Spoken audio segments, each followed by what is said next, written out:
புதிய தலைமுறையின் அக்னி பரீட்சை நிகழ்ச்சியில் மகாபாரதத்தை உதாரணம் காட்டி கமல்ஹாசன் பேசினார். வழக்கு தொடர காரணமான அந்த பேட்டியை இப்போது பார்க்கலாம்.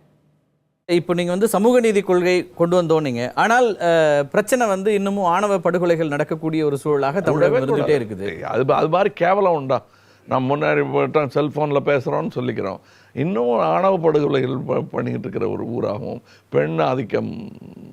பெண்ணை ஆதிக்கம் செய்வதை ஒரு பெருமையாகவும் நினைத்து கொண்டு இன்னும் மகாபாரதத்தில் அந்த அந்த சூதாட்ட படலத்தை விட்டு மீண்டதாகவே தெரியவில்லை. நம்ம அதை மட்டுமே படிச்சுக்கிட்டு இருக்கிற மாதிரி இருக்குது மகாபாரதத்தில்.